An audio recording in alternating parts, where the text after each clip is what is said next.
नमस्कार, मी धनराज यादव सुमुटुमो प्रतिनिधी।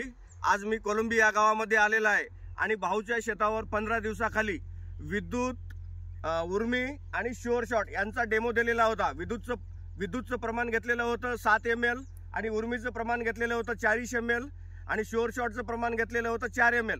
पहिल्याप्रथम आपण भाऊचा परिचय घेऊया। भाऊ, थोडक्यात तुमचा परिचय द्या आम्हाला। नमस्कार शेतकऱ्यांनो, माझं नाव आहे सहदेव महाजन शिंदे, गाव आहे कोलंबी, तालुका नायगाव, जिल्हा नांदेड। Mobile number 9545 31 31 07। तर भाऊ, तुम्ही हे मारून आपल्याला 15 दिवस झाले। मारलेली ओळ आपल्या समोरच आहे तुमची आणि न मारलेली ओळ तिकली समोरच आहे। पण नेमकं तुम्हाला हे काय वाटलं मारलेल्या ओळीमध्ये? थोडक्यात तुमचं माहिती सांगायच्या याविषयी। याच्यामध्ये तुम्ही विद्युत मारल्या आणि ओर्मी मारल्या, त्याच्यामध्ये फरक मला त्याच्यापेक्षा 4 पटीनं जास्त वाटला। फांदी वाढ झाली आणि त्याच्यामध्ये कोंबऱ्याचं औषध साहेब पुढे आहे म्हणलेत। हा सांगा। आणि त्याच्यामध्ये भरपूर फांद्या वाढल्यात आणि हे औषध मारल्यानं रिझल्ट म्हणजे 100% मला आलाय। कारण की हे कांड्यातला अंतर तर भरपूर आहे याच्यामध्ये, पिकल्यापेक्षा 4 पटीने आहे म्हणलो। हे औषध तुम्ही सर्व शेतकऱ्यांनी अवश्य मारावे। तर भाऊ, हे बघा, तुमची ही एक फांदी आहे।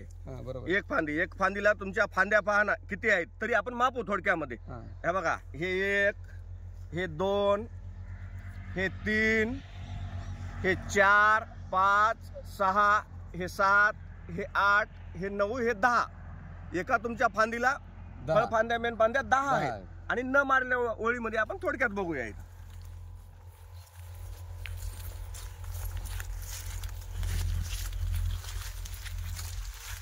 ही ओळ जी आहे ते विद्युत आणि उर्मी शुअर शॉट न मारलेली आहे, तरी याच्या फळफांद्या आपण मापू द्या। बघा, 1 2 3 4 5 6 7। तर भाऊ, त्याच्यामध्ये 10 निघाल्या आणि याच्यामध्ये 7 निघाल्या। आणि याच्यामध्ये पहा बघा, 2 कांड्यामधलं अंतर तुमचं जवळपास बघा 1 टुचीचं अंतर आहे। 1 टुचीचं तिथं आपल्याला 2 बोटाचं 3 बोटाचं अंतर घटलेलं आहे फक्त। तर ही भाऊची बघा न मारलेली ओळ आहे। याला मोगा पण येऊ लागला, मोगा पण तुरळक प्रमाणामध्ये मोगा आहे आणि 2 कांड्यामधलं अंतर आणि पानाची जाडी पण नाही बघा। हिरवेगारपणा सुद्धा या ओळीमध्ये दिसत नाही आणि तिकली ते मारलेली ओळ आहे। हे बघा,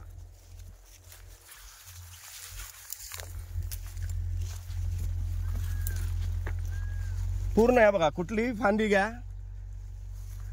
हे बघा, याला बुडापासून पूर्ण आणि 2 कांड्यामधलं हे बघा याचं अंतर जास्त आहे, कमीच आहे। मारलेली ओळ आहे आणि त्याच्यामध्ये जास्तीच आहे। आणि हे बघा, कोणतीही फांदी जरी घेतली तर या पद्धतीची आहे। तर भाऊ, तुम्हाला नेमकं दोन्ही मधला फरक काय वाटला? इतर शेतकऱ्याला तुम्ही काय सांगू शकता? इतर शेतकऱ्याला सांगू शकतो की हे तुम्ही औषध अवश्य मारा, त्याचा रिझल्ट भरपूर आहे आणि फांद्या बी भरपूर वाढलेल्या आहेत। तरी तुम्हाला सर्व शेतकऱ्यांना सांगू शकतो की तुम्ही ह्या कंपनीचं औषध अवश्य मारा आणि तुमच्या उत्पन्नामध्ये 30% तर सरासरी वाढ होते, हे मला खात्री येते। नमस्कार, धन्यवाद।